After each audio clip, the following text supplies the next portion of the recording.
Selamat datang di channel kami, jangan lupa like dan subscribe channel di bawah ini.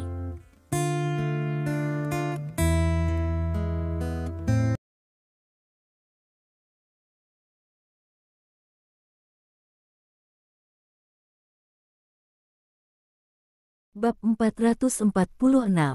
Xiao Qing dan Men Xia langsung menangis. Mereka tidak menyukai Li Yuling, tapi bukan berarti mereka ingin Li Yuling dicekik sampai mati oleh Han Xiuming. Bagaimana pria ini bisa melakukan ini? Terlalu tidak bersemangat. Lin Yurou terkejut ketika dia melihat adegan ini. Kemudian dia bergegas dan menendang wajah Han Xiuming yang mengerikan dan terdistorsi. Ledakan. Meskipun Lin Yurou adalah seorang wanita, kekuatannya tidak kecil. Han Xiuming berteriak, dan tubuhnya ditendang dengan keras di lantai. Dia meratap, tidak bisa bangun untuk sementara waktu. Jangan ganggu wanita. Petik 2. Lin Yurou memandang Han Xiuming dengan jijik, dan dia adalah wanita yang mencintaimu. Dia tidak memaafkan masa lalu Li Yuling, atau dia bersimpati dengan situasinya saat ini. Itu murni karena Han Xiuming terlalu menjijikkan. Dalam pandangan Lin Yurou, bahkan jika Li Yuling salah, dia melakukan hal seperti itu karena dia mencintainya. Namun, dia tidak hanya tidak menghargainya, tetapi malah bergegas untuk mengalahkan. Apakah itu manusia? Dibandingkan dengan Li Yuling, saya lebih dari sedikit lebih bahagia. Yang paling tidak bisa dilihat Li Dong adalah hal semacam ini. Dia menghela nafas dan melihat Han Xiuming yang terbaring di tanah meratap, dan berkata dengan ringan, melihat wanita ini sangat bersedia membayar untukmu, aku akan memberimu pilihan lain. Mendengar ini, suara ratapan Han Xiuming berhenti tiba-tiba. Dia menatap Li Dong dan tergagap, apa, katakan yang terakhir, dan aku akan melindungimu dari keluarga Han. Petik 2. Qin Buer berkata dengan ringan. Ketika kata-kata itu berakhir, Han Xiuming terkejut, dan Han Xinghuai sangat gembira. Jika orang biasa mengatakan hal seperti itu, dia akan mengabaikannya, tetapi orang yang mengatakan kalimat ini adalah Li Dong. Pemimpin bawah tanah Provinsi Tianxing, Tuan Besar. Bos di belakang grup Lin. Apakah ini berarti bahwa keluarga Han memiliki kesempatan untuk menjadi mitra grup Lin? Jika demikian, ini jelas merupakan kesempatan besar bagi keluarga Han untuk terbang ke langit.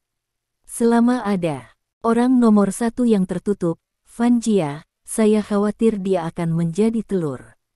Hampir tanpa ragu-ragu, Han Xinghuai berkata dengan sungguh-sungguh, Tuan Li, apakah Anda serius tentang ini?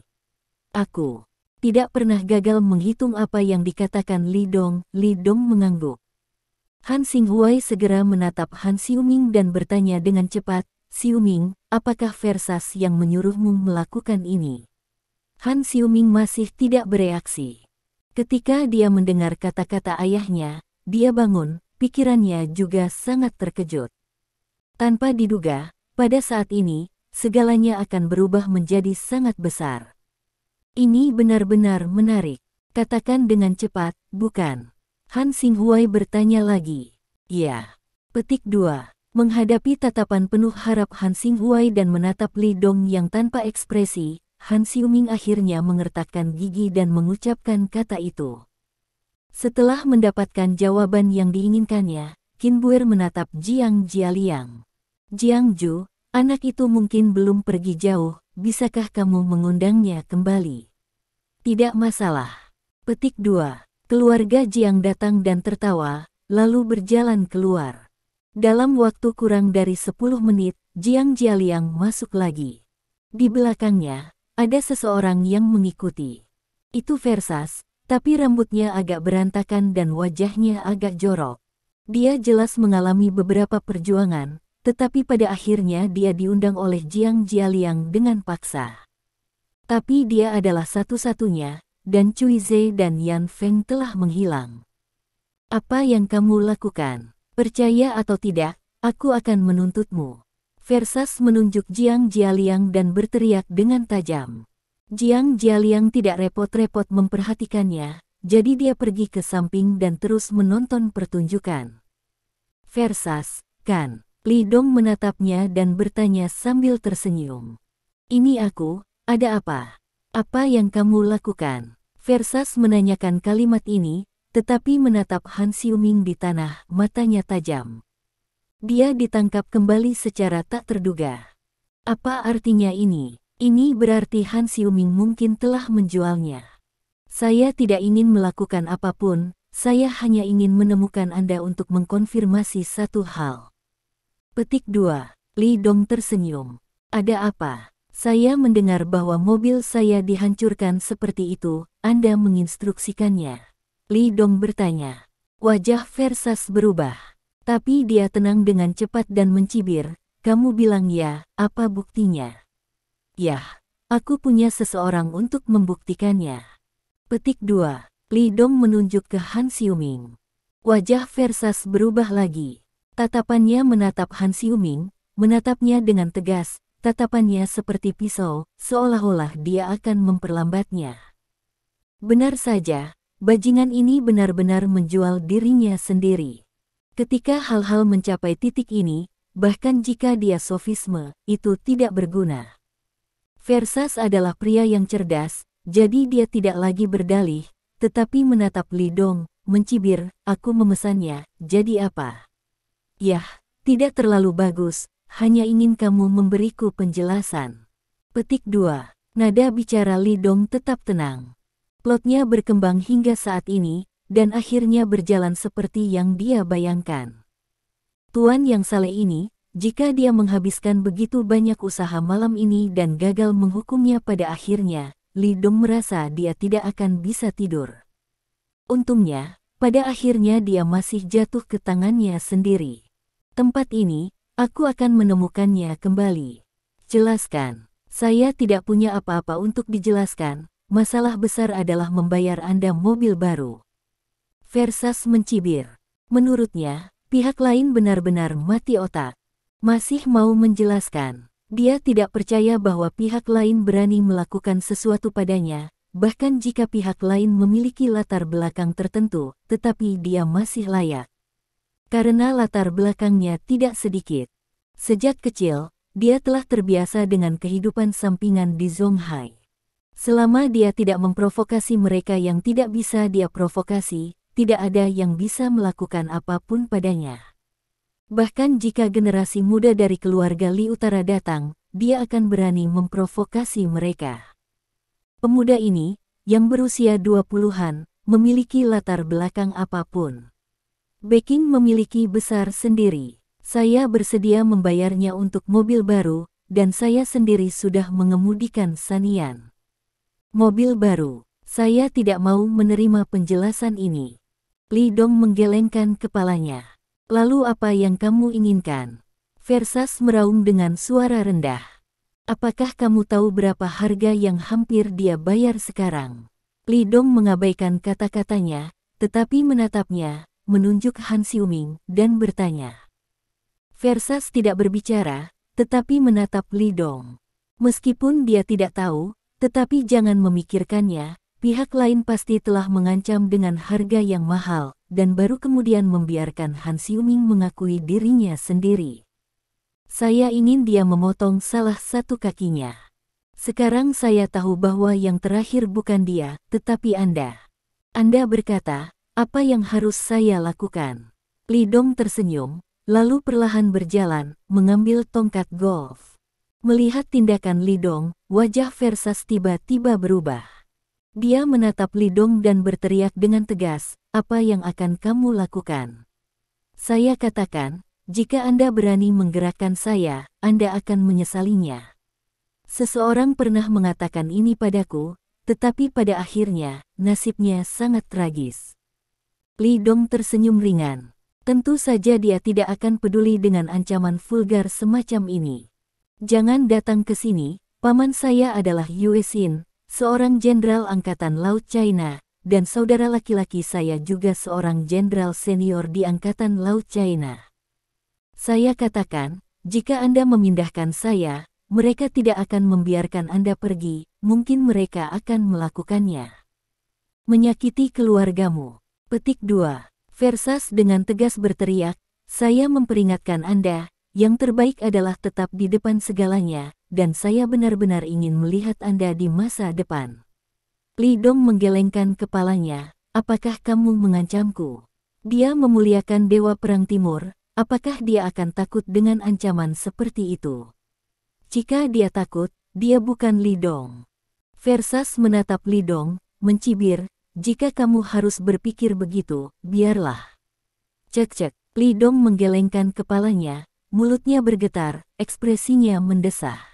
Benar-benar agung, pamanmu adalah Yue Xin, Jenderal Angkatan Laut Tiongkok. Kedengarannya sangat kuat, tetapi kamu mungkin tidak tahu bahwa jika pamanmu berdiri di depanku, aku akan berani mengalahkannya, percaya atau tidak. Setelah mendengar itu, wajah Versace akhirnya berubah.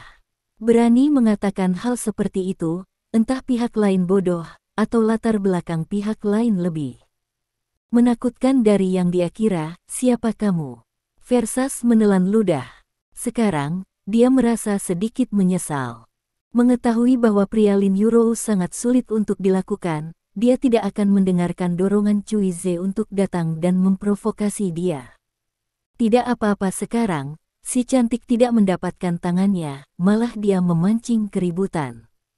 Dia tahu bahwa Cui Ze menggunakannya sebagai penembak sejak awal, tetapi dia berpikir bahwa grup Lin tidak lebih dari itu. Di wilayahnya, bukankah mudah untuk menangkapnya? Sekarang sepertinya dia salah. Situasinya sangat buruk sekarang, dia telah jatuh ke tangan pihak lain dan berada dalam situasi yang mengerikan. Hal-hal telah mencapai langkah ini, dan pihak lain sekarang ingin dia menjelaskan apa yang harus dia lakukan. Di sini, mereka semua dari sisi lain, keluarga Han telah mengkhianatinya, dan tidak ada yang bisa membantunya. Siapa aku? Kamu tidak memenuhi syarat untuk mengetahuinya. Petik 2. Li Dong menatapnya dan tersenyum sedikit. Kamu hanya perlu tahu bahwa kamu melakukan sesuatu yang salah. Sekarang kamu harus memberiku penjelasan. Petik 2. Saya. Versace tampak ngeri, tetapi dia terkejut ketika mengatakannya. Maaf, saya salah. Tolong lepaskan saya tidak akan pernah berani lagi. Pada saat ini, di mana semangat yang dia miliki ketika dia melukis harimau? Pada saat ini, dia tidak lagi terlihat seperti kakak laki-laki, dan dia sangat malu. Li Dong hanya menggelengkan kepalanya. Dia berjalan perlahan di depan Versace, menatapnya, dan sedikit tersenyum. Karena kamu telah melakukannya, kamu harus mengakuinya, dan kamu harus membayar harganya. Dengan itu, Li Dong tiba-tiba mengangkat tongkat golf di tangannya dan melemparkannya ke bawah seperti kilat. Klik, klub itu tidak memihak dan mengenai sendi lutut Versace. Ada suara patah tulang di ruangan itu. Apa? Versace tidak punya waktu untuk bereaksi. Detik berikutnya, rasa sakit yang parah menyebar ke otaknya, menyebabkan dia berteriak. Kemudian dia memutar matanya dan jatuh ke tanah dengan sangat sederhana. Dia pingsan. Itu menyakitkan. Li Dong tidak berhenti di situ. Dia mengangkat tongkat itu lagi dan mengayunkannya ke bawah lagi. Klik, tempurung lutut kaki Versace yang lain juga patah olehnya. Gerakan Li Dong terlalu cepat. Langkah itu terlalu menentukan. Di dalam ruangan, hampir tidak ada yang bereaksi. Ketika mereka bereaksi, kaki Versace terputus. Suara patah tulang bergema di seluruh ruangan, menyebabkan semua orang menggigil tak terkendali. Terutama teman sekelas Lin Yurou, yang menatap Li Dong penuh ketakutan. Sekarang mereka tahu bahwa pria ini, pria yang mereka tertawakan belum lama ini, ternyata adalah orang yang sangat kejam. Tuan Li, kamu seperti ini. Jiang Jialiang menyaksikan adegan ini dan mau tidak mau mengingatkannya. Dia takut Li Dong akan memiliki konsekuensi serius jika dia melakukan ini. Yah, jangan khawatir, tidak apa-apa. Li Dong melambaikan tangannya. Matanya masih tajam. Jika Versace hanya menghancurkan mobilnya, Li Dong tidak akan begitu kejam. Namun, pihak lain berani menarik perhatian Lin Yurou. Li Dong tidak bisa memaafkan ini. Li Dong tidak akan membiarkan siapapun berani menyakiti Lin Yurou, atau bahkan berpikir untuk menyakiti Lin Yurou. Kemudian, Li Dong memandang Han Xinghuai dengan ekspresi ketakutan. Bos Han, saya telah menyelesaikan bisnis saya, jadi saya akan pergi dulu. Orang ini, tolong bantu kirim dia kembali. Petik 2. Jika keluarganya bertanya, kamu bisa mengatakan bahwa aku memotong kakinya. Mendengar ini, Han Xinghuai gemetar di dalam hatinya. Bisakah dia menolak? Tidak bisa. Sejak dia meminta Han Xiuming untuk menceritakan kisahnya, nasib keluarga Han-nya terikat pada tubuh Li Dong. Saat ini dia menarik napas dalam-dalam dan berkata dengan sungguh-sungguh, Tuan Li, apa yang Anda janjikan? Li Dong melambaikan tangannya dan berkata dengan lemah, jangan khawatir tentang ini. Hal-hal yang saya janjikan tidak akan berubah. Jika Anda benar-benar khawatir, Anda dapat memindahkan keluarga Anda ke Provinsi Tianxing. Saya berjanji kepada Anda bahwa keluarga Han memiliki 1 hektar. Dan 3 poin tanah. Petik 2. Han Xinghuai merasa lega dan mengangguk, jangan khawatir, Tuan Li, saya akan mengurus sisanya. Petik 2. Li Dong mengangguk, dan kemudian berkata kepada semua orang, jika ini masalahnya, maka semua orang harus segera pergi, ini belum terlalu dini, kembalilah dan mandi dan segera tidur. Semua orang tampak tidak bisa berkata-kata. Mandi dan tidur. Diperkirakan malam ini, banyak orang akan menderita insomnia karena malam ini, bukan? Bagaimanapun, masalah ini masih berakhir. Versas, pembawa pesan di balik layar, membayar mahal dan dihapuskan oleh Li Dong. Adapun keluarga Han, sejak itu, nasib telah terikat pada grup Lin. Dengan kata lain, keluarga Han dapat dianggap sebagai anjing Li Dong di masa depan. Selain memegang paha Li Dong dengan erat, Han Xinghuai tidak bisa memikirkan cara lain untuk memenuhi kemarahan Fan. Pinggir jalan di pintu masuk Juhao Hotel. Di atas Mercedes-Benz yang mewah. Cui Ze duduk di dalam bersama Yan Feng. Cui Sao, bukankah kita benar-benar pergi dan melihat? Yan Feng menelan ludah dengan susah payah. Saya mendengar bahwa kedua kaki Sao Fan terputus. Bahkan jika sudah sembuh, saya khawatir dia akan cacat. Ini terlalu kejam. Mereka semua tahu apa yang terjadi di Juhao Hotel. Kedua kaki Versas tiba-tiba terputus. Bahkan jika itu disembuhkan, itu hanya sia-sia. Li Dong itu menembak terlalu keras. Ini benar. Petik 2. Cui Ze menunjukkan senyum yang membuat orang merasa seperti angin musim semi. Apa? Yan Feng terkejut. Apakah ini benar? Ini semua seperti ini, apakah itu benar? Kata-kata Cui Ze membuatnya merasa tidak enak. Dia bukan orang bodoh, dia tiba-tiba memikirkan sebuah kemungkinan, agak tak terbayangkan, Cui Sao, kamu, masalah ini, kamu. Ya, itu menurutmu. Petik 2. Cui Ze mengangguk dan berkata, saya sengaja meminta Versas untuk memprovokasi Li Dong. Anda mengatakan bahwa kedua kaki Fan Sao diganggu oleh Li Dong. Apa yang akan dilakukan keluarga Fan jika mereka mengetahuinya? Bunuh dengan pisau. 4 kata ini tiba-tiba muncul di benak Yan Feng. Bab 447. Jelas sekali. Cui Ze sengaja meminta Versas untuk memprovokasi Li Dong. Ketika Li Dong menyakiti Versas, dia secara alami akan menghadapi kemarahan keluarga Fan. Bukankah ini membunuh seseorang dengan pisau? Melihat senyum di wajah Cui Ze, Yan Feng mau tidak mau berperang dingin. Orang ini mengerikan.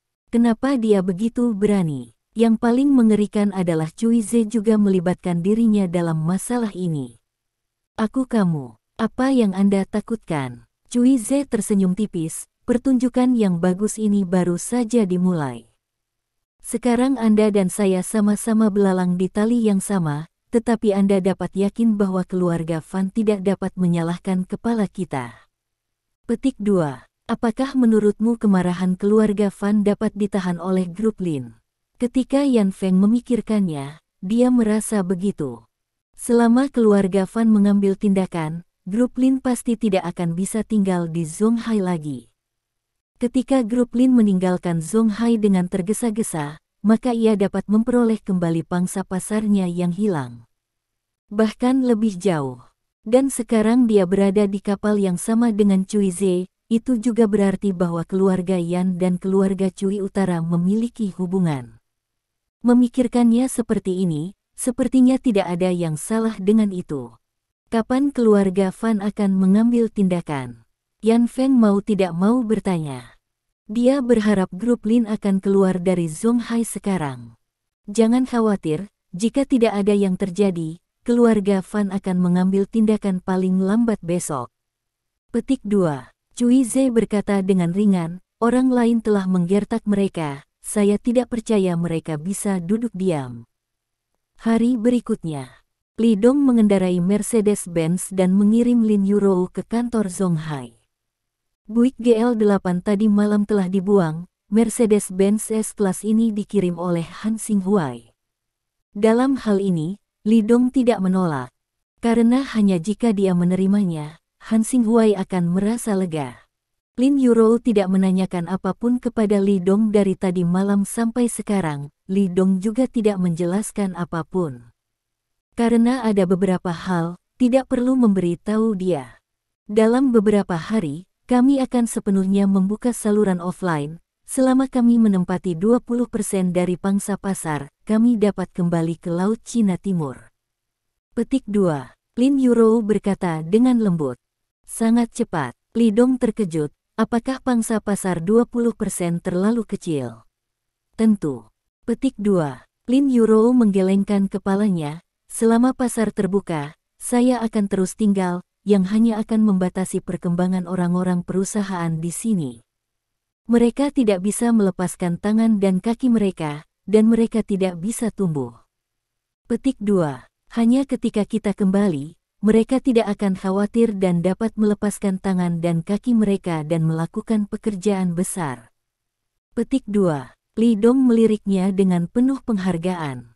Mampu memahami kebenaran ini membuktikan bahwa Lin Yurou sudah menjadi pemimpin yang berkualitas.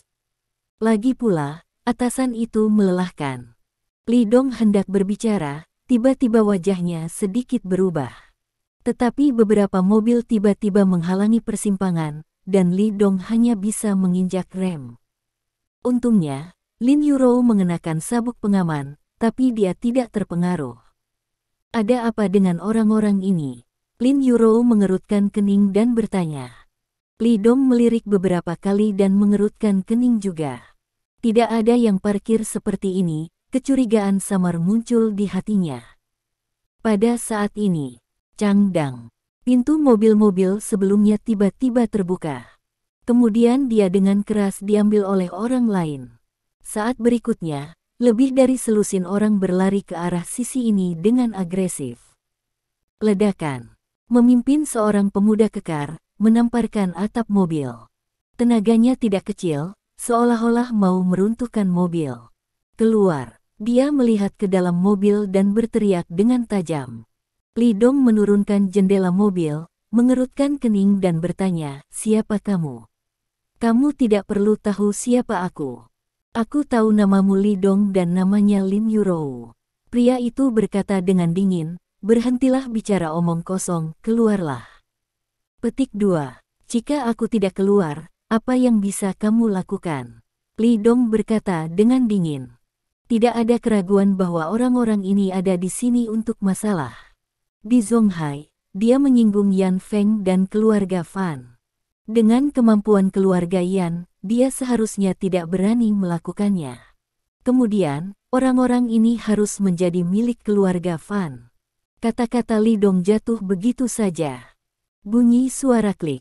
Selusin orang dari pihak lain tiba-tiba mengeluarkan pistol dari tangannya. Semua ditujukan ke kepala Li Dong. Lin Yurou melihat adegan ini, wajahnya yang cantik berubah drastis, dan dia membanting mulutnya untuk mencegah dirinya membuat suara. Ini adalah pertama kalinya dia melihat pertempuran semacam ini. Namun, ekspresi Li Dong masih tenang, dia saling memandang dan berkata dengan ringan, di bawah kerumunan, Anda secara kolektif menarik senjata Anda, siapa yang memberi Anda kekuatan? Berhenti bicara omong kosong, tidak bisakah kamu keluar? Teriak pria itu.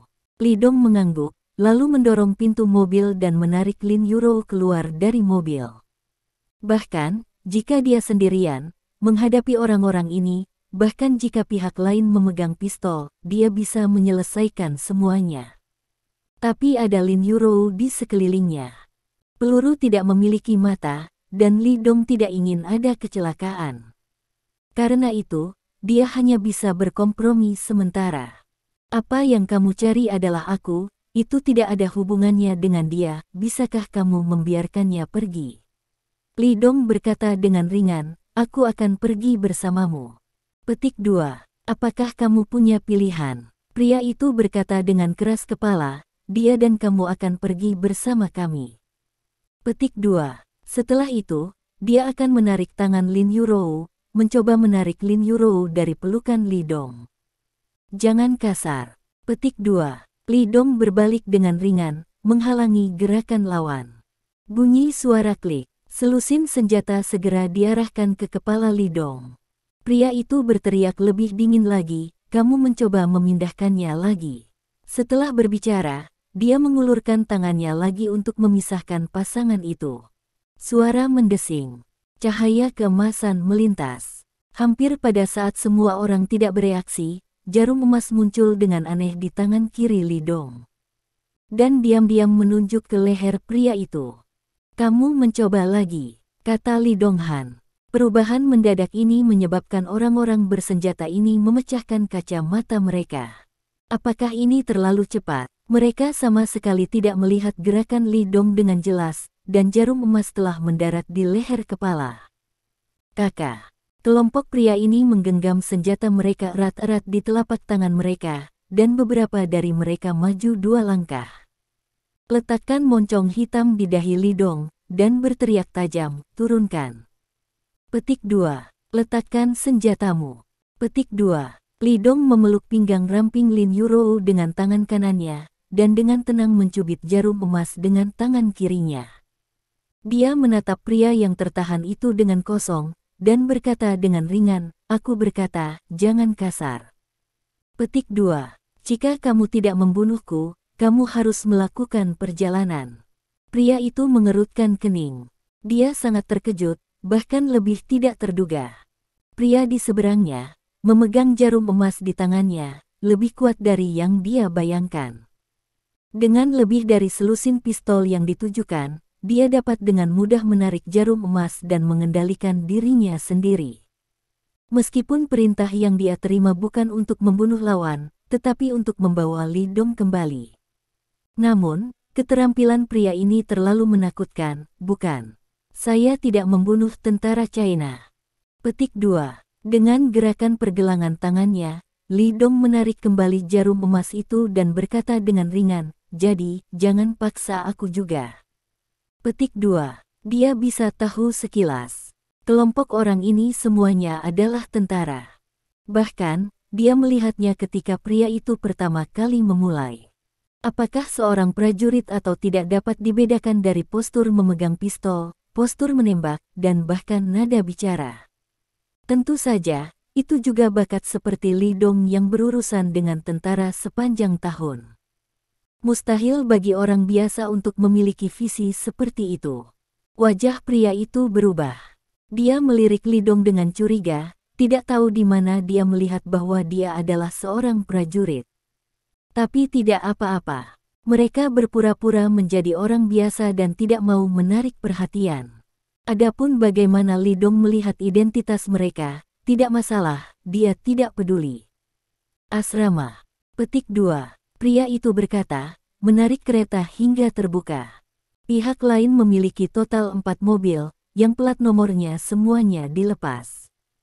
Orang-orang ini dapat dianggap bersih dan rapi dalam pekerjaan mereka, dan mereka memiliki gaya militer. Tidak apa-apa untuk mengikutimu, aku akan menelepon dulu, kata Li Dong ringan. Untuk permintaan ini, pihak lain tidak merasa malu. Jadi Li Dong meminta Lin Yuro untuk menelepon Jiang Jialiang tadi malam. Setelah panggilan terhubung, Li Dong mengambil ponselnya dan memberitahu Jiang Jialiang sebentar. Setelah panggilan telepon, Li Dong dan Lin Yurou masuk ke mobil masing-masing. Setelah masuk ke dalam mobil, orang-orang ini tidak terus mempermalukan Li Dong dan yang lainnya, dan mengemudi dengan tenang. Li Dong memegang tangan Lin Yurou, dan di bawah kenyamanannya, Lin Yurou tidak takut. Karena selama Li Dong ada di sisinya, apapun yang terjadi, dia tidak takut. Ketika pria itu melihat tatapan tenang Li Dong, matanya berkilat kagum. Bagaimanapun, sangat jarang bagi pihak lain untuk memiliki ketenangan seperti itu. Tidak heran orang ini berani menghapus Versas tadi malam, dan sekarang tampaknya pihak lain tidak hanya memiliki kekuatan, tetapi juga keberanian. Mobil bergerak maju selama sekitar 1 jam, dan kemudian datang ke kompleks bangunan yang menjulang tinggi. Pohon-pohon tinggi ditanam di kedua sisi jalan di depan. Sekarang tahun baru saja berlalu, cuaca masih dingin, jalan penuh dengan daun kering, dan mobil bergegas dengan cepat, membawa beberapa daun jatuh. Setelah memasuki gerbang megah dan mendominasi, 4 mobil melaju lurus. Setelah melewati lapangan latihan yang luas dan hutan lebat, mereka berhenti di depan lapangan latihan dalam ruangan yang tingginya hampir 20 meter. Turun. Petik 2. Xie Qing, yang ditanya namanya oleh Li Dong di jalan, berteriak dengan dingin. Li Dong turun dari mobil, lalu meletakkan tangannya di atas Lin Yu dengan lembut. Telapak tangan yang murah hati itu menepuk punggung tangannya beberapa kali agar dia tidak gugup. Lin Yurou tidak gugup, melainkan penasaran. Dia melihat sekeliling beberapa kali, dan berkata dengan ragu, "Ini Distrik Angkatan Laut China," kata Li Dong ringan. "Apa?" Lin Yurou terkejut, "Apakah kita sudah sampai di distrik Angkatan Laut?" "Yah, jika aku punya waktu sebentar, aku akan mengajakmu berkeliling." Li Dong tersenyum. Petik 2. Xie Qing berkata dengan dingin, "Berhenti bicara omong kosong dan masuk." Petik 2. "Apa yang kamu lakukan begitu serius? Jika kamu akan mengirim saya ke pengadilan militer, kamu akan muncul lagi. Sekarang kamu hanya melakukan tugas secara pribadi. Apakah kamu benar-benar berpikir kamu melakukan kerusakan pada orang-orang dan menjaga perdamaian dunia?" Li Dong tersenyum lembut. Xie Qing mengerutkan kening. Tentu saja dia bisa melihat bahwa pihak lain benar-benar tidak takut sama sekali. Ketidakpedulian semacam itu tidak berpura-pura. Dan informasi yang dia dapatkan adalah bahwa orang ini ada hubungannya dengan militer, jadi dia tidak menggunakan ancaman dan intimidasi untuk berurusan dengan Li Dong. Ini adalah gedung pelatihan dalam ruangan yang besar. Tingginya lebih dari 20 meter, dan panjang dan lebarnya 100 meter. Cukup untuk menampung ribuan petugas. Itu harus menjadi tempat untuk pertemuan dan kuliah pada hari kerja. Saat itu pagi hari, dan tempat latihan yang besar itu kosong. Hanya ada beberapa pria kuat yang duduk di jeruji paralel, merokok dan minum. Salah satunya terlihat mirip dengan Versas tadi malam, tetapi tubuh dan temperamennya lebih kokoh. Melihat Li Dong dan Lin Yurou, pria itu langsung berjalan ke sini. Beberapa tentara lain juga melompat dari palang sejajar dan mengepung mereka. "Kamu bermarga Li Dong dari Provinsi Tianxing." Pria itu merendahkan, menatap Li Dong dengan mata elektrik, dan bertanya dengan suara dingin. "Siapa kamu?" "Saya Fan Weize, dan Versas adalah saudara laki-laki saya." Anda memotong kakinya. Petik 2. Versas berkata dengan kosong. Li Dong tersenyum, dan tentu saja, seperti yang dia harapkan, dia diundang ke sini, itu adalah tulisan tangan Fan. Orang-orang ini benar-benar tidak sabar. "Apa yang ingin kamu lakukan?" Li Dongdan tersenyum. "Kakakku terganggu olehmu. Aku ingin mengambil semua luka yang dia derita padamu darimu." Petik 2. Fan Weize menatap Li Dong dengan muram. Sungguh kata yang bagus untuk balas dendam. Petik 2. Li Dong tersenyum ringan. "Saya khawatir Anda hanya memiliki mulut untuk digunakan, dan tangan dan kaki Anda tidak berguna." Petik 2. "Kamu ingin mati." Fan Weize sangat marah dan menukik dalam 2 langkah, tinjunya yang besar menghantam dahi Li Dong dengan keras. Ledakan. Itu hanya usaha satu mata.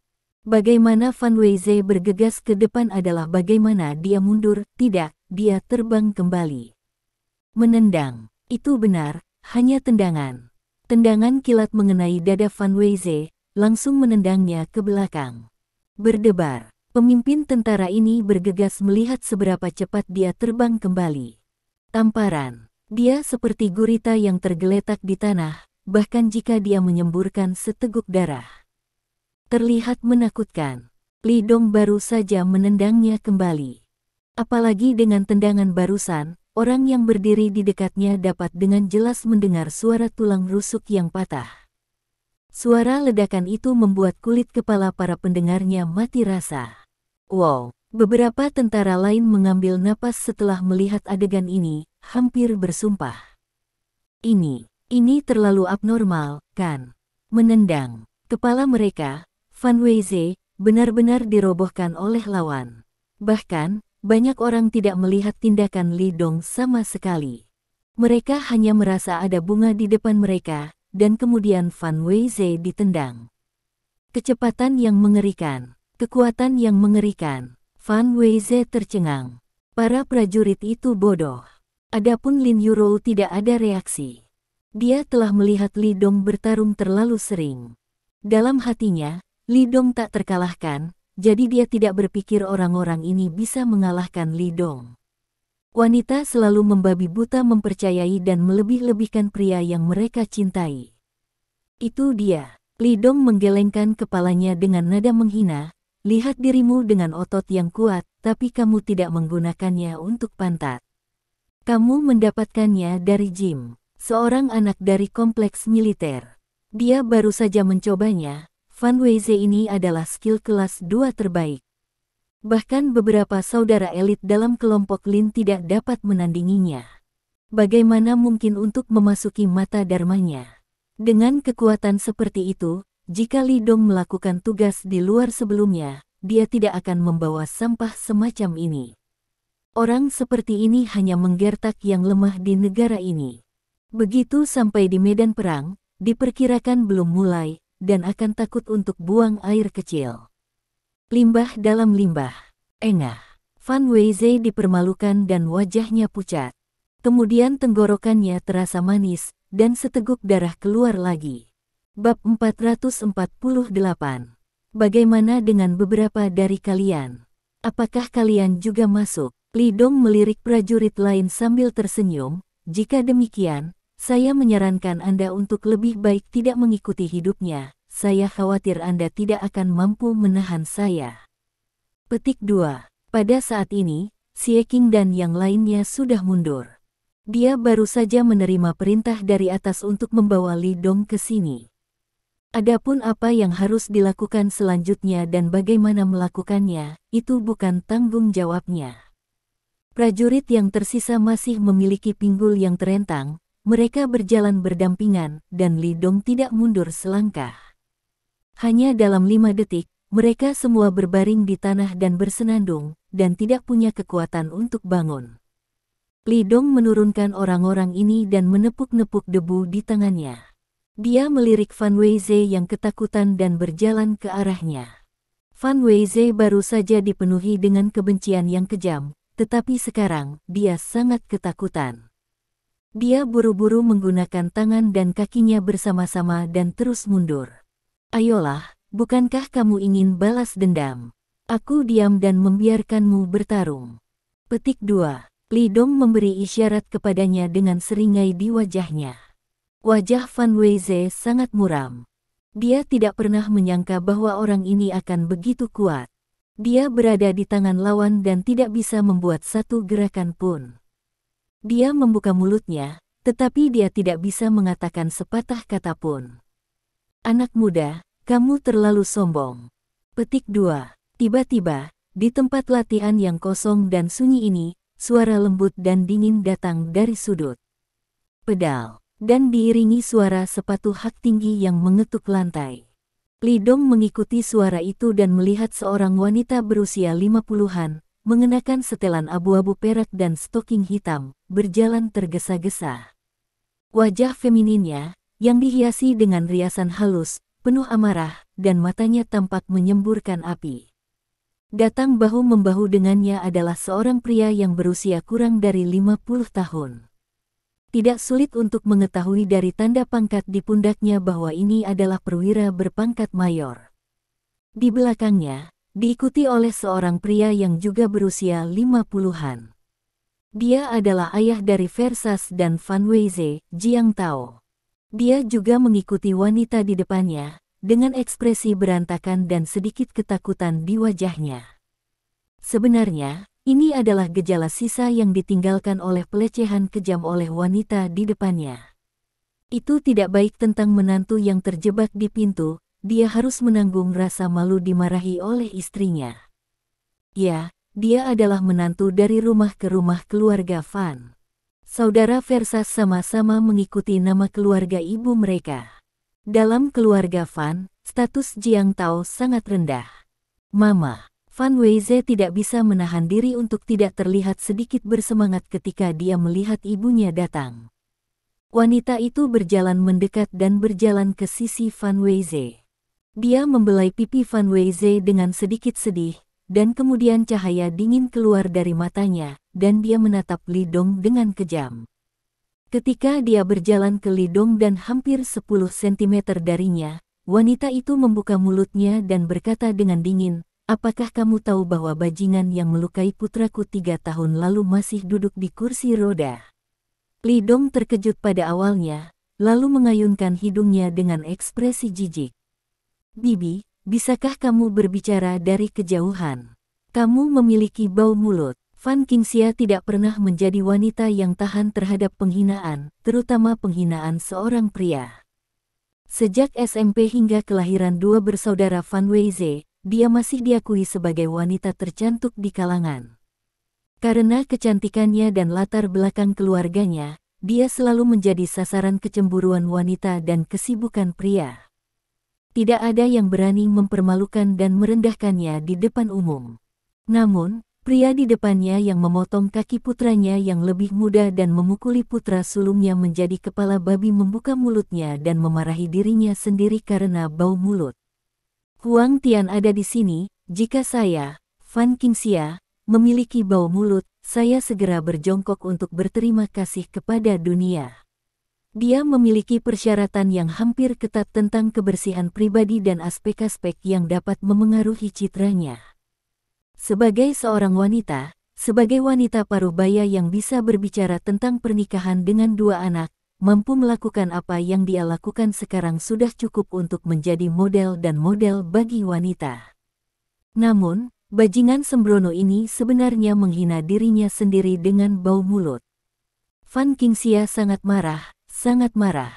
Setelah Li Dong mengucapkan kata-kata itu, dia tidak tahu bahwa payudaranya, yang diisi dengan benda yang tidak diketahui, bergelombang dengan keras. Dia menatap Li Dong dengan kejam, dan berkata dengan dingin, "Aku tidak akan pernah melepaskan bajingan yang memukuli putraku."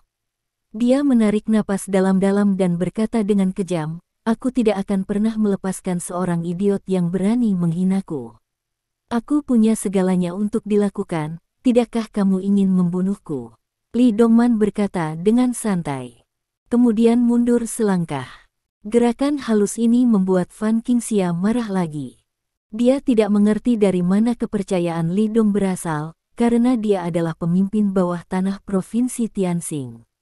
Atau karena kekuatannya di militer selatan. Tentu saja dia juga tahu tentang merek kecil yang dikeluarkan Li Dong kemarin. Namun menurutnya, lawannya adalah yang terbaik di wilayah militer selatan. Namun, bahkan Komandan Selatan tidak memenuhi syarat untuk mendikte di sini di Angkatan Laut China. Barang-barang bajingan. Van Qingxia terbakar amarah, dan dia menamparkan wajah Li Dong dengan tamparan tiba-tiba. Terkunci. Tamparan itu gagal mengenai wajah Li Dong. Sebaliknya, dia tetap di udara dan diblokir oleh Li Dong. "Apakah kamu masih berani memblokir?" Van Qingxia berteriak. "Aku tidak berani berhenti." Petik 2. Li Dong meliriknya dengan mengejek, aku masih berani memukul. Petik 2. Terkunci. Li Dong tiba-tiba mengangkat tangan kanannya dan menamparkan wajahnya dengan keras.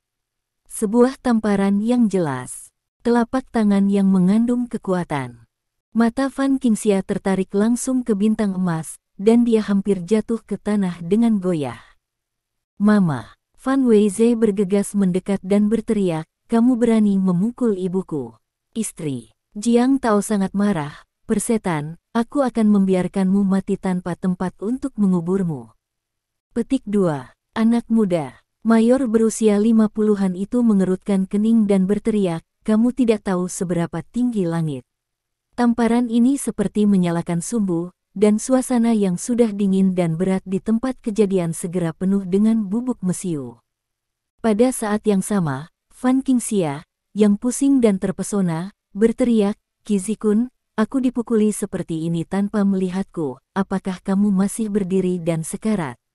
Sang mayor menamparkan telapak tangannya, dan lebih dari 20 pria berseragam militer dengan senjata menyerbu ke pintu.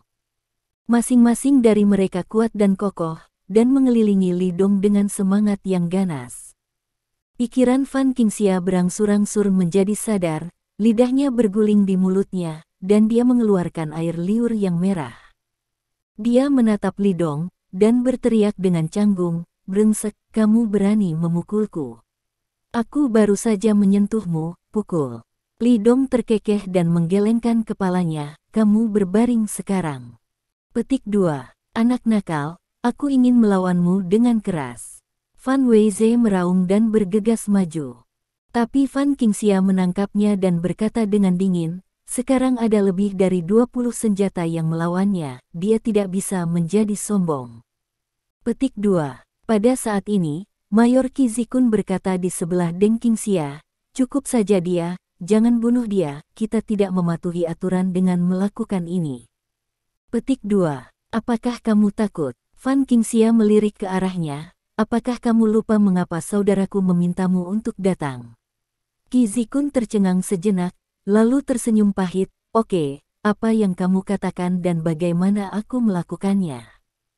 Petik 2. Keluarga Fan sangat baik di Zonghai. Bukan karena seberapa besar bisnis Fan. Itu karena keluarga Fan lahir dari seorang pria hebat. Orang itu adalah saudara laki-laki Fan Qingxia, paman tertua saudara laki-laki Fan Weize, dan Jenderal Angkatan Laut Tiongkok. Dan Qizikun ini, dia hanyalah bawahan dari saudara Fan Qingxia. Oleh karena itu, Fan Qingxia mengeluarkan kakaknya untuk menekannya, Qizikun hanya bisa melakukan hal yang sama. Dengan persetujuan Qizikun, Fan Qingxia melotot lebar dan berjalan ke Li Dong, yang terlihat tenang. Dia menatap Li Dong dengan kejam, apakah kamu melihatnya? Ada lebih dari 20 senjata yang diarahkan padamu di sini, bagaimana kamu akan menjadi sombong? Saya sombong, terlepas dari waktu, tempat, dan kesempatan. Itu tergantung pada suasana hati saya, kata Li Dong dengan tenang. Dia tidak memperhatikan tentara bersenjata ini. Hah, bagaimana perasaanmu sekarang? Apakah kamu masih ingin menjadi sombong? Fan Qingxia mencibir. Aku sangat ingin, sangat mendesak. Li Dong mengangguk. Kalau begitu kamu datang. Petik 2. Fan Qingxia menempelkan pipi kirinya dengan riasan tebal, dan bersandar di depan Li Dong, kamu bodoh jika kamu tidak bisa membunuhku. Terjepret, tamparan yang jelas dan kuat meledak. 5 sidik jari merah cerah tertinggal di wajah Fan Qingxia. Kamu benar-benar bajingan. Petik 2. Li Dong tersenyum dan berkata, apakah kamu masokis? Pertempuran. Aku akan membunuhmu. Tanpa alasan, Fan Qingxia bergegas maju, bersiap untuk mencekik Li Dong sampai mati dengan tangannya. Namun, dia ditendang terbang oleh Li Dong sebelum dia mendekat. Berdebar. Tubuh Fan Qingxia menabrak tubuh Jiang Tao dan Fan Weize. Jika bukan karena dipeluk oleh dua pria besar ini, aku khawatir itu akan menjadi penampilan yang menyedihkan. Apa? Fan Qingxia telah jatuh ke dalam kegilaan. Dia berjuang untuk bangun tanpa memperhatikan citranya, dan berteriak pada Qizikun, bunuh dia. Bunuh dia. Aku akan menanggung semua konsekuensinya. Saat dia berbicara, dia mengambil pistol dari seorang tentara. Asuransi itu tersentak-sentak dan menunjuk ke Lidong. Ding-ding. Pada saat ini, bel yang renyah dan manis berbunyi. Hampir semua orang tertarik dengan dering yang tiba-tiba itu. Bahkan Fan Qingxia berhenti sejenak. Telepon itu berasal dari saku Qizikun. Dia mengerutkan kening dan mengeluarkan ponselnya. Sudah ada kekacauan di sini. Siapa yang menelepon ini? Kemudian, begitu dia melihat layar listrik, dia tercengang. Qizikun buru-buru terhubung ke telepon, dan berkata dengan suara tenang, ternyata Jiang Ju, yang menelepon sepagi ini, apakah ada yang salah? Polisi dan militer bukanlah suatu sistem, tetapi mereka memiliki hubungan kerjasama dalam banyak tugas. Jika levelnya tersebar, Jiang Jialiang pasti akan lebih tinggi darinya. Jadi sikapnya cukup hormat. Kudengar kau memerintahkan penangkapan seorang pria dan seorang wanita. Jiang Jialiang bertanya terus terang. Qizikun merasa ada yang tidak beres saat mendengarnya. Dengan gelombang besar, dia memerintahkan prajurit itu untuk mengambil pistol dari Fan Qingxia. Dalam kasus dia membuat situasi di luar kendali. Namanya Lidong, apakah dia di sini bersamamu? Jiang Jialiang bertanya dengan dingin. Yah, ada hal seperti itu, apa maksud Jiang Ju? Qizikun bertanya perlahan. Tadi malam Jiang Jialiang telah keluar untuk orang ini untuk pertama kalinya. Dan sekarang dia baru saja ditangkap oleh seseorang. Jiang Jialiang segera menelepon dan menanyainya. Apa-apaan orang ini? Baru saja, ketika dia melihat Lidong sendirian menantang Fan Weize dan para prajurit, dia memikirkan masalah ini. Prajurit biasa tidak akan pernah memiliki kemampuan atau metode ini. Siapa dia? Mungkinkah dia berada di wilayah militer selatan, dan dia masih memiliki latar belakang yang besar? Dia adalah seseorang yang tidak mampu kamu beli. Petik 2. Jiang Jialiang berkata dengan keras, saya menyarankan Anda, yang terbaik adalah segera membebaskan orang, jika tidak, Anda pasti tidak akan dapat menanggung konsekuensinya. Petik 2. Qizikun menggerakkan sudut mulutnya terlebih dahulu, lalu sudut matanya. Pada akhirnya, seolah-olah kejang akan menular, seluruh wajah terdistorsi. Apakah dia seseorang yang Anda tidak mampu? Jika ini dikatakan oleh orang lain, Qizikun mungkin tidak akan menganggapnya sama. Tetapi ketika kata-kata ini keluar dari mulut Jiang Jialiang, itu benar-benar berbeda. Ini berarti bahwa pria bernama Lidong ini memiliki latar belakang yang mengejutkan, atau dia sendiri sangat kuat. Apakah itu milik mantan atau masih hidup? Qizikun harus menimbang satu atau dua. Itu adalah Fan Qingxia yang bermasalah dengan Lidong di permukaan, keluarga ini. Tetapi tanpa bantuannya sendiri atau bahkan partisipasinya sendiri, Fan Qingxia tidak bisa berbuat apa-apa. Dia mengirim orang untuk secara paksa menangkap Lidong dan Lin Yurou ke wilayah militer. Terjebak Lidong dan yang lainnya di ruang pelatihan juga bawahannya. Orang-orang bersenjata, para pengancam, dan orang-orang yang mengepung Lidong dalam kelompok-kelompok tetaplah orang-orangnya. Jika Lidong benar-benar memiliki latar belakang yang buruk, bahkan jika dia membantu Fan Qingxia, ketika insiden Dongchuang terjadi, bencana yang akan dia alami mungkin tidak berada di bawah Fan Qingxia. Haruskah saya membantu Fan Qingxia maju? Untuk mematuhi perintah bos, haruskah kita menyinggung Jiang Jialiang dan mungkin menyebabkan bencana besar? Qizikun ragu-ragu ini sulit. Qizikun, bab 449. Fan Qingxia, yang pistolnya diambil, menginjak sepatu hak tinggi dan berjalan cepat ke arahnya. Apa yang kamu lakukan di sini? Panggil aku, dia berkata, meraih telepon Qizikun dengan tangan terbelah, dan berteriak ke telepon, siapa kamu? Saya Jiang Jialiang. Petik 2. Jiang Jialiang berkata dengan tenang. Siapa Jiang Jialiang? Fan Qingxia dalam keadaan gila, dan dia tidak bisa lebih patuh. Setelah jeda singkat, dia baru saja bangun, apa yang baru saja kamu katakan? Jiang Jialiang. Ya. Jiang Jialiang berkata dengan ringan. Apakah kamu ingin melindungi nama keluarga Li ini? Fan Qingxia bertanya dengan tajam. Ya. Petik 2. Kalau begitu biarkan aku memberitahumu, bajingan ini, aku siap untuk bergerak. Fan Qingxia meningkatkan nada suaranya dan berkata dengan suara dingin, bahkan jika Raja Surga datang untuk bersyafaat, aku tidak akan menyerah. Setelah berbicara, dia menghancurkan telepon dengan kejam. Kamu gila. Qi Zikun mengerutkan kening dan berteriak. Aku marah. Fan Qingxia memiliki wajah muram dan berkata dengan marah, ya, aku gila.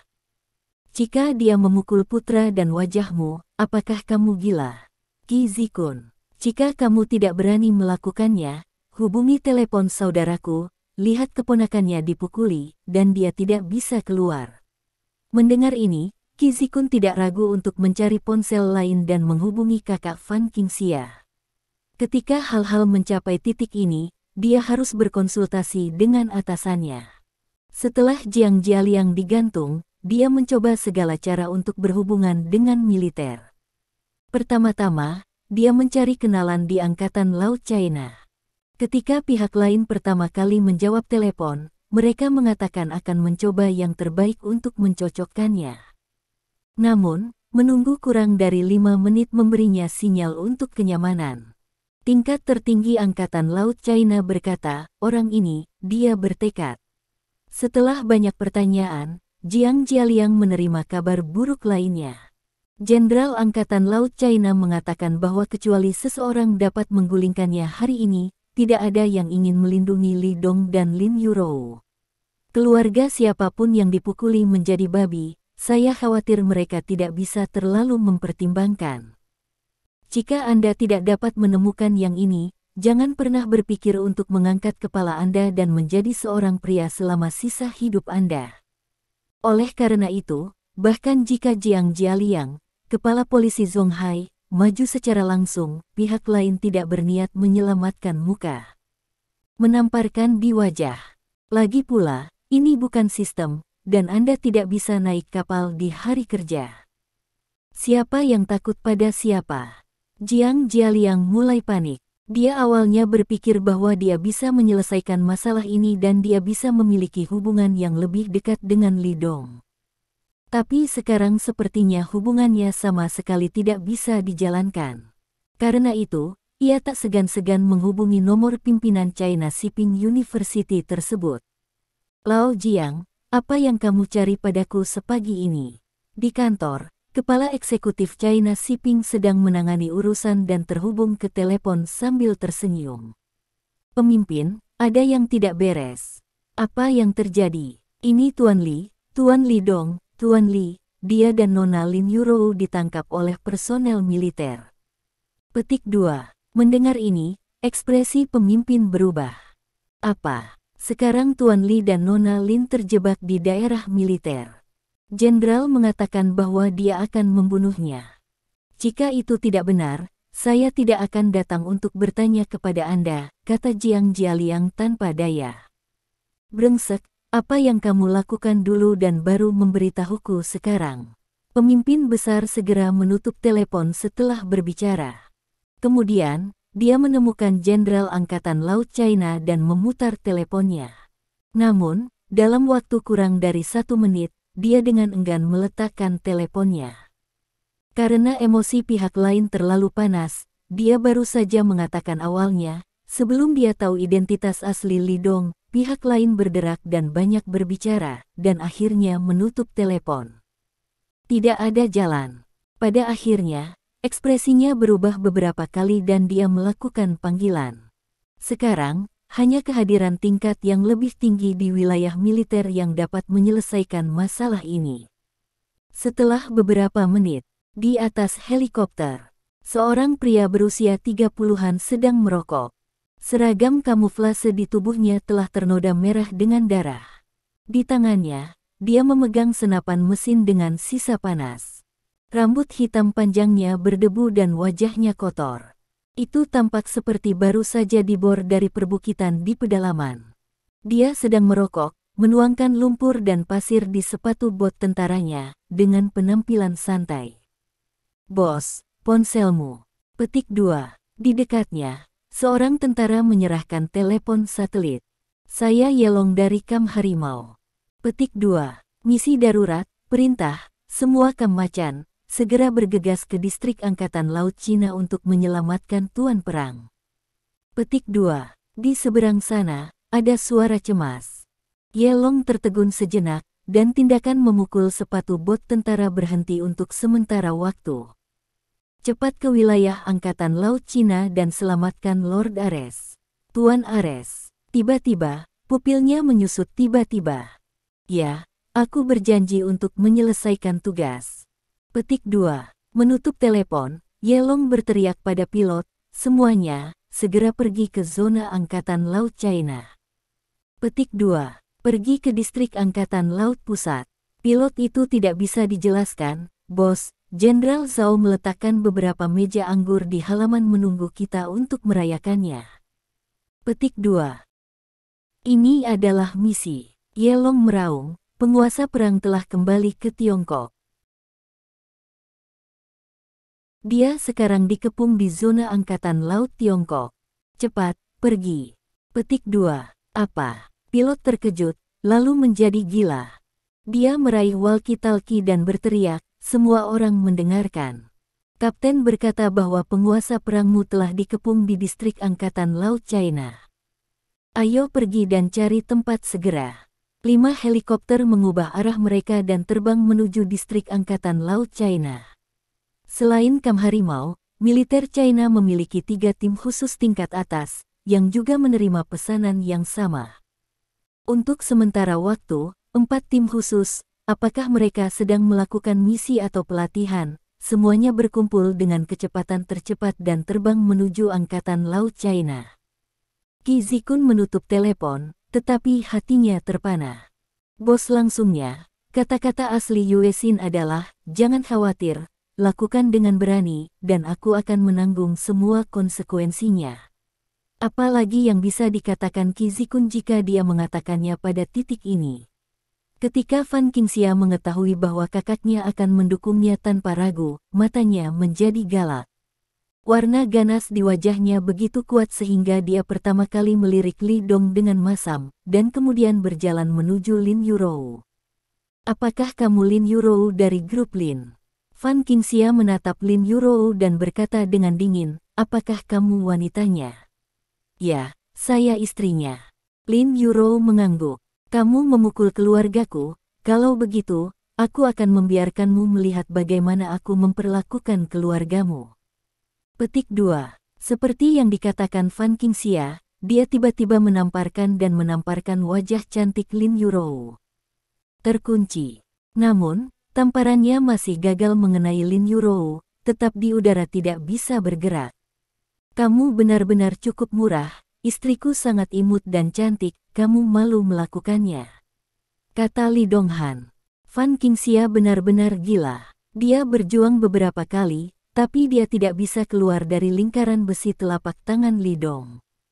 Tak berdaya, dia tidak punya pilihan selain berkata kepada para prajurit, "Kamu idiot, dengan lebih dari 20 orang di sini, tidak bisakah kamu melihat manusia besar?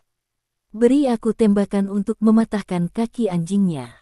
Bunyi suara klik. Dengan izin Qi Zikun, pria berseragam militer ini mengatur senjata mereka satu demi satu, membidik kaki Li Dong dengan sangat presisi. Persiapan. Melihat ini, Lin Yurou bingung dan memeluk Li Dong dengan tubuhnya yang sangat lemah, mencoba memblokir beberapa peluru untuknya. "Apakah kamu yakin ingin bersenang-senang?" Li Dong berkata dengan ringan. Nada suaranya masih tenang, tapi matanya berdetak karena marah. Dia tidak ingin menyerang para prajurit ini, tetapi itu tidak berarti dia tidak berani. Begitu orang-orang ini benar-benar membunuh, atau mungkin benar-benar menyakiti Lin Yurou, maka Li Dong tidak keberatan menghapus mereka semua. "Jadi apa?" Fan Qingxia mencibir. "Aku khawatir kamu tidak mampu membelinya," kata Li Dong ringan. "Kalau begitu cobalah, kamu tidak mampu membelinya, atau aku tidak bisa." Petik 2. Fan Qingxia berkata dengan marah, tembak dan patahkan kakinya.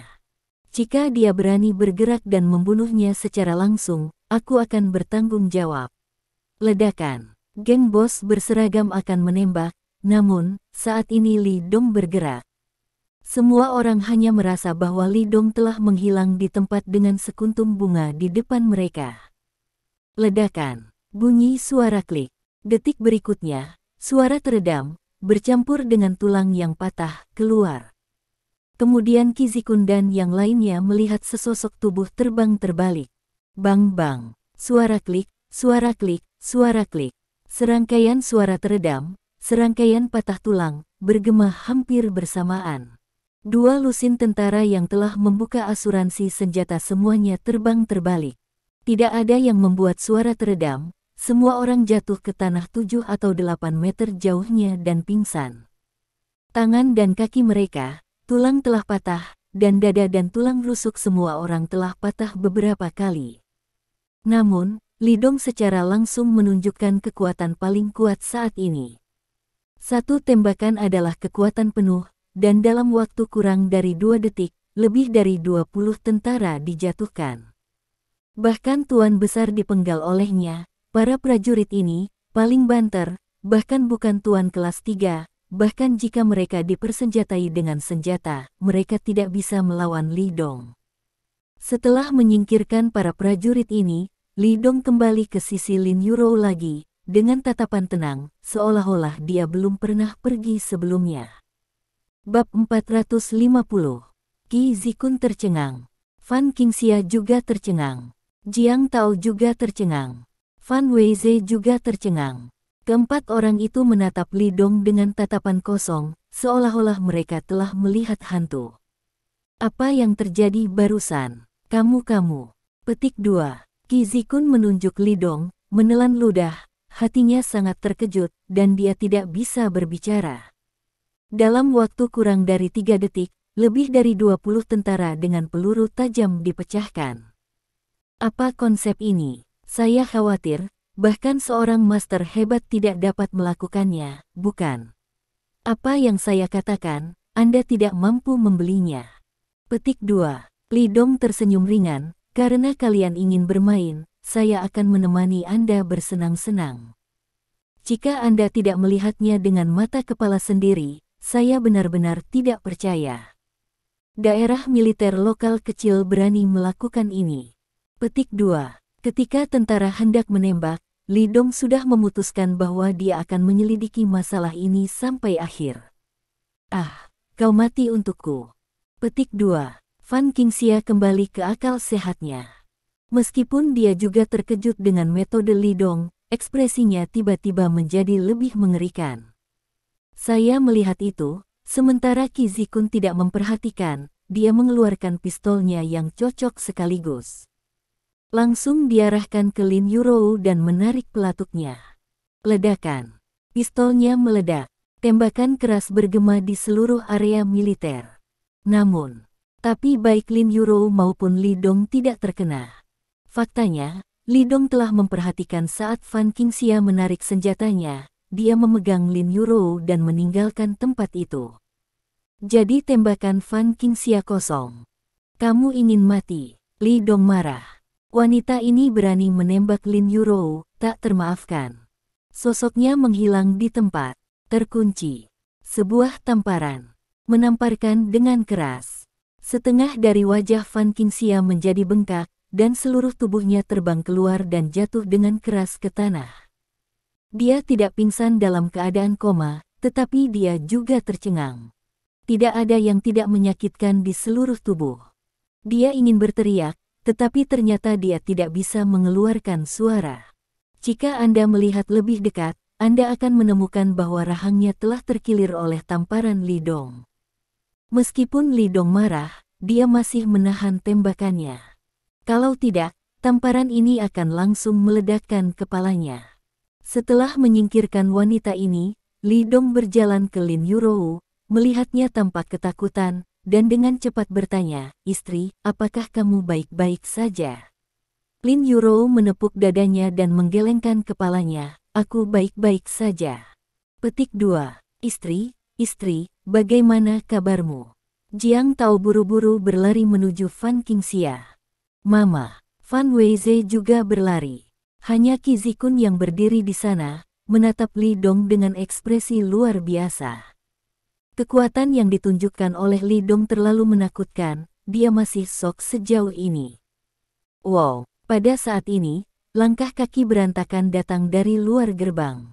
Kemudian, sekelompok besar tentara bergegas masuk, ada lebih dari 100 tentara, setiap orang memiliki senjata di tangan mereka.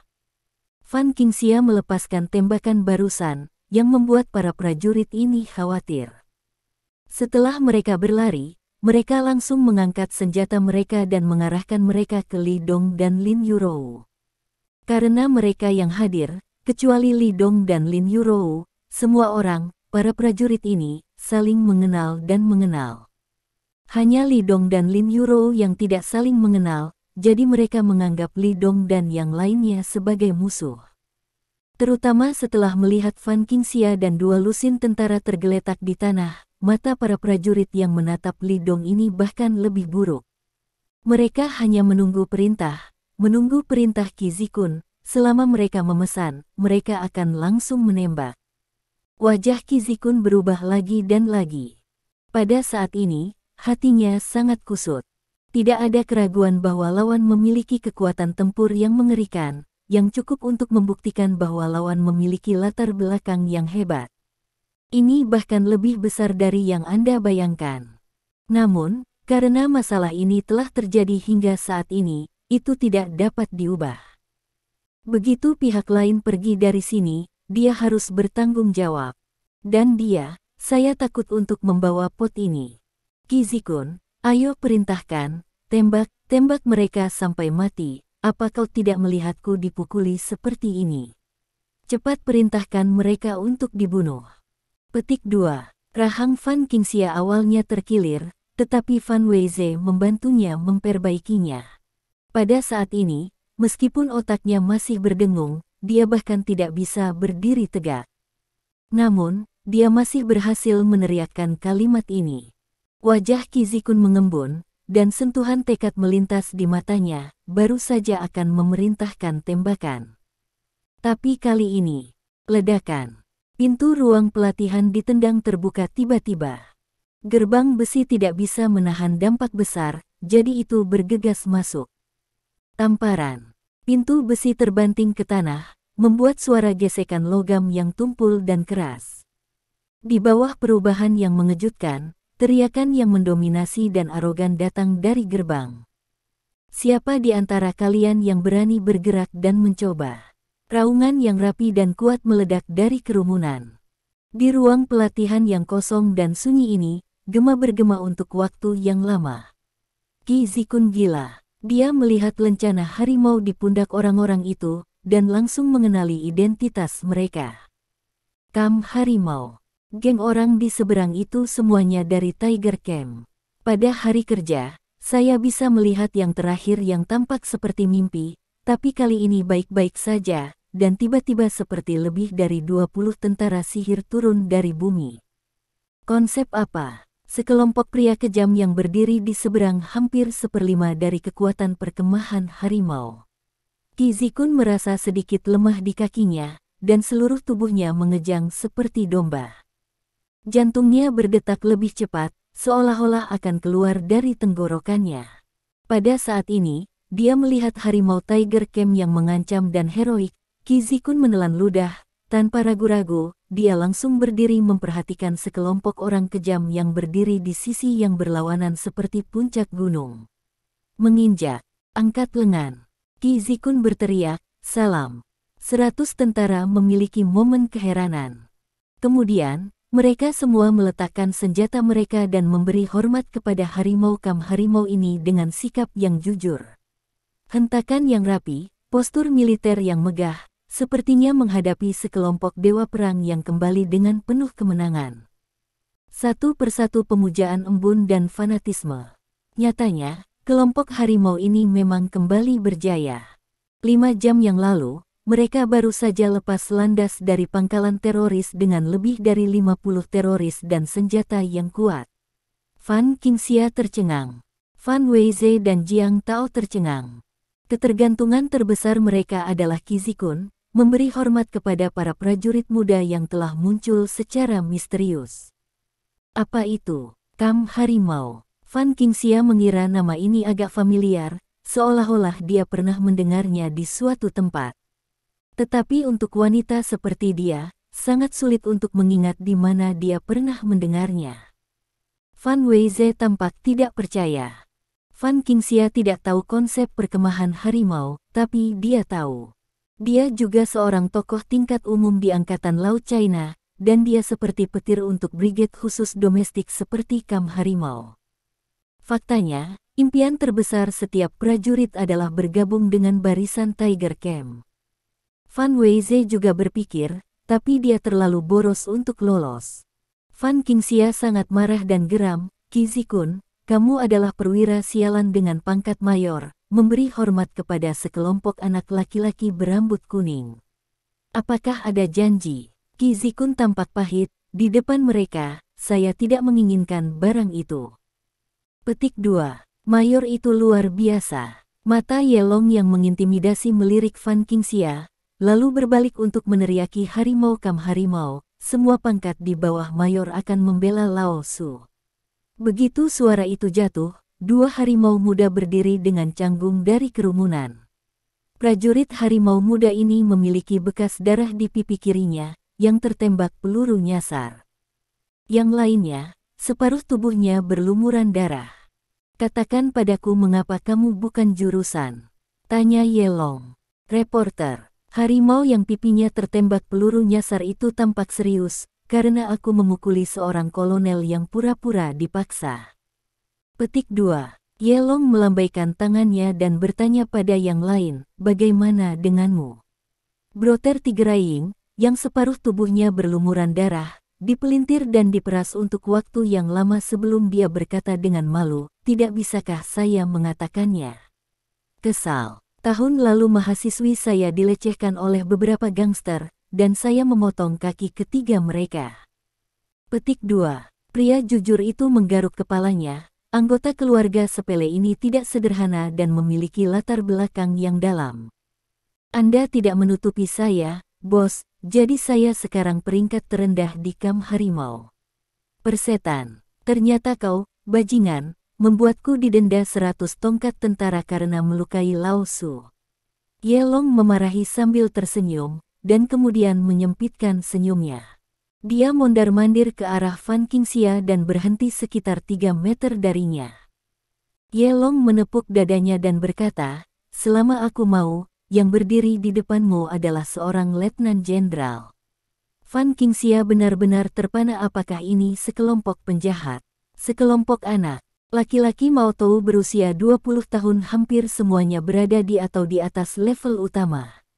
Apa ini? Terutama pria yang berusia sekitar 30 tahun di sisi yang berlawanan, benar-benar mengatakan bahwa dia bisa menjadi letnan jenderal. Itu berarti dia sendiri sekarang menjadi mayor jenderal. Tidak peduli seberapa dalam latar belakang Anda, saya khawatir itu tidak mungkin. Pada usia 30, menjadi mayor sudah sangat enggan, bahkan tidak mungkin. Tapi orang ini benar-benar mengatakan bahwa dia bisa menjadi letnan jenderal. Mulut Fan Qingxia pahit, tetapi dia tidak bisa menahan amarahnya. Dia mengangkat pistolnya dan membidik Yelong, tidak peduli siapa kamu, aku tidak ingin melindungi kedua orang ini hari ini.